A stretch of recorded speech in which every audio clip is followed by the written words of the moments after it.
wanted to give you that, Mr. Trump, to keep. Can I give him this?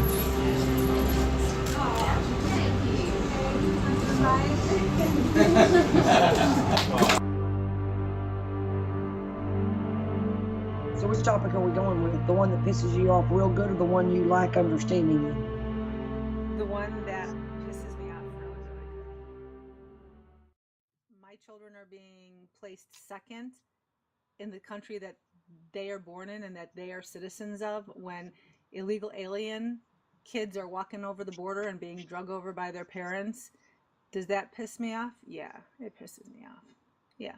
And what really is upsetting is when we voted for a president who promised he was going to rescind DACA and deport those who were here illegally and then have them come in legally. And he said that he was going to have them leave as a family and come in legally, and they were going to help people do that. Rescind the Dream Act executive order. DACA. We have to make a whole new set of standards. And when people come in, they have to come in. So you're going to split up families. Chuck, You're going to deport children. Chuck, no. We're going to keep the families together. We have to keep the families together. But you're going to keep them together out. But they have to go. To think that word is out that the Dreamers are going to be allowed to stay in the United States and that he is considering or playing with the idea of giving them citizenship, and that's just wrong. Well, rumor has it that just within a couple of days or sometime this next week, we're going to see President Trump come out with some type of position on DACA, right?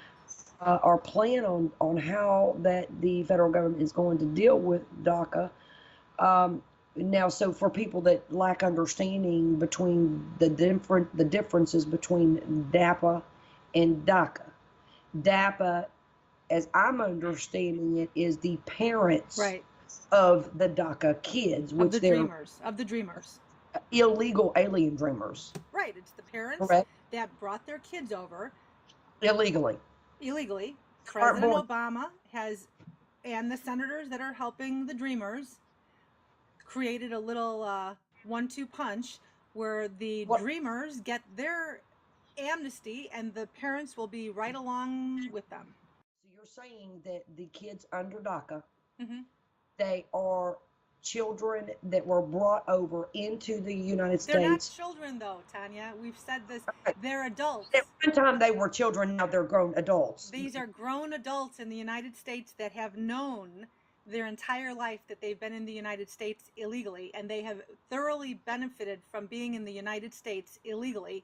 And up until President Obama signed his executive order to give amnesty, quasi-amnesty, until President Trump or whoever was going to be president was elected, but President Trump ran on saying he was going to rescind that executive order. Those in the movement of fighting illegal immigration for over a decade find it take great umbrage in the fact that we're even in a position now that we're wrestling with the idea that President Trump may very well be even giving them possible citizenship to stay in the United States, which only is an amnesty. This is an amnesty, which is exactly what we did not want. We would have gotten the same thing with Hillary Clinton. Absolutely. So we since Trump has been inaugurated and sworn in as the 45th president of the United States, he has since came out talking about DACA in a recent speech, which I'll put in a clip for you as you may see, and in that clip. Trump goes into detail about how some of the kids or those that are classified under DACA are gang members. Some of the cases, they're having DACA and they're gang members and they're drug dealers too. I find it very, very hard doing what the law says exactly to do. And the law is rough. I'm not talking about new laws. I'm talking the existing law. I find it very hard doing what the law says exactly to do. The president of the United States who ran on a hardliner on enforcing the law and sticking with the law and enforcing the law, which is his job as the president of the United States, he actually says, quote, "I find it very hard doing what the law says exactly to do." That's the most troubling part, and it's the most egregious part. If we were talking about 2 and 3 and 4 year old children that don't know right from wrong, I could probably have a much bigger heart. No, I can't have a bigger heart. No. Hold on a second. Because I'm a mother, you're a mother, and we do have compassionate hearts, Yeah, big but these hearts. kids have not fallen out of the sky. These kids But have I parents and understand. family back wherever they come from. Let me Stop having finish. a heart. No. Okay. This Second. heart stuff's Let got me to stop. finish, Michelle. Hey. Now, you must really love Valentine's Day, okay? No. Listen to me for a second. Just give me 10 seconds. Okay. If these were 1, 2, and 3, 4-year-old children that do not know the law, that do not know right from wrong, that were here illegally, I could maybe have some consideration. But we are talking about 2 different executive orders that ordered the allowance of the parents under DAPA that were illegal aliens, which were the parents of these kids under DACA. The dreamers. No kids, they're now adults. Right. So they're classified as dreamers, but they are illegal aliens under 2 different executive orders. And I distinctively remember my president, as he was running as a presidential candidate, clearly state, we must enforce our laws. That's right. Yes, some of our laws are very tough, but we must enforce our laws. Now, the way I took it is that I was expecting my candidate, if he become president of the United States, to enforce the law. I can't even believe that we're talking about laws being tough, because laws are not supposed to be easy. They're supposed to keep people in line so that we're all living in orderly fashion in a country. And you know what, this whole soft, sweet, we got to have a heart, this is a really tough law. This is absolute garbage. Exactly how the illegal alien movement has gotten so far, because we've gotten away from enforcing our laws and looking at laws as though it has to be something that makes us feel good, or that it shouldn't be so tough. They're tough for a reason, so you don't break into a country, because our country is a sovereign nation, not for just anybody to come in and then say, well, I want to stay here because I've been here long enough, I'm grandfathered in, or I want to stay here long enough because my mommy and daddy brought me over and I didn't know. That's too bad. You live with your mother and father. They've been raising you in this country for all these years.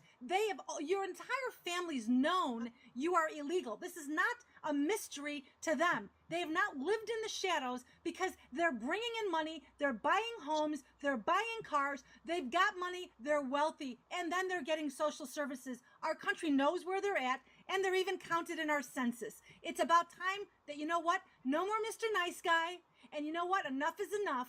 And that's the bottom line. And I don't care how old they are. I don't care if they've just been born today.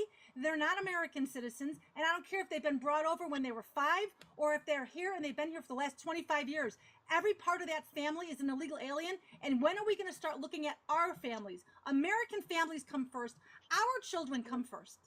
Amen. And I'm going to tell you something really interesting, because I've done several individual videos over the last week or two in regards to DACA specifically.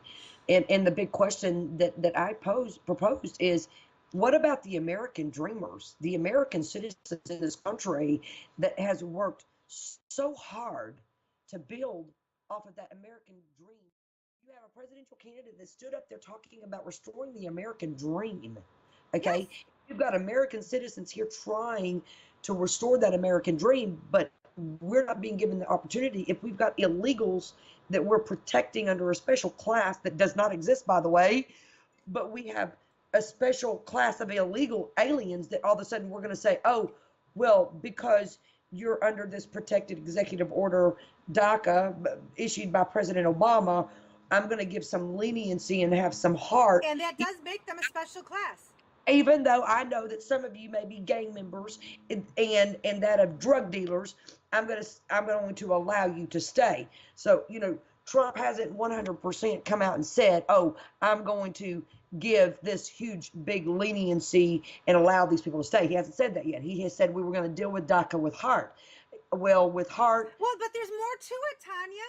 It's not that he's just dealing with it with heart. The most egregious part of what he said as president is that he says he finds it very hard to do what the law says exactly we are today because of dreamers who are constantly marching in the streets fighting with the politicians. We've got politicians that are protecting illegal alien dreamers more, and you don't see them protecting American kids this way. No, the dreamers and the illegal aliens are pushing their way into our schools, pushing our American kids out of jobs, pushing our kids out of colleges. I mean, these dreamers get special classes of tuitions in the states that they're illegally in, but yet they're illegally here from another country getting in-state tuition. But my kid won't get in-state tuition if they go to California. No, they'll pay out-of-state tuition, but an illegal alien crossing the border who goes to California will get in-state tuition. That's blanked up. Okay, I didn't swear You know, this time. Christians all of a sudden are trying to give some leniency and have heart and compassion for some of these illegal aliens in the country that are wanting a better life. And at the end of the day, you know, I had to go, you know, do a little bit of my research, and in that I want to respond to that viewer. Sure. Here's the question: do Christians have to obey the laws of the land? It clearly states in Acts 5, verse 29. In the Bible, in the Bible, biblical, Acts 5:29, God commands us to obey the government authorities. The only allowance we have for disobeying the authorities is if they demand that we disobey something God has commanded. So God says in the book, and also in Romans 13, verses 1 through 7, makes it abundantly clear that God expects us to obey the laws of the government. The only exception to this is when a law of the government forces you to disobey God's commands. Also see Acts 5:29. Absolutely no word, no wiggle room in what our bodies of government and law says about illegals. It doesn't say, regardless of their age, they may have an exception. It doesn't say that, oh, well, if they're 2, they can stay. If they're 18, they must go back. There is no specified age in the body of our governmental laws when it comes to illegal immigration. It doesn't specify, oh, well, if you cross over our borders and you violate federal law, even though it's a civil penalty, the first offense, you go back, and then the second time it's a federal felony, okay, and it's enforceable at that point. But the whole point is that if you cross over into this country, you're here illegally. Christians do have a big heart to compromise. What they're doing is no different than people talking about right now what's going on in the Middle East and the refugees that they're bringing to the United States. And they're saying, well, these people want to stay in their own environment in the Middle East, but why are we bringing them all over here? Because I don't know what's gone on, but everybody seems to think that every refugee from the Middle East and every illegal alien from over our borders, everybody should just pile into America and we should all help them in the United States. Trump does this. Let's just say if Trump comes out next week and he addresses the nation and he shows leniency by allowing DAPA and DACA to remain, and he gives them leniency under this so-called special class of illegal aliens, that's going to be the first time in 23 years that the man has ever disappointed me.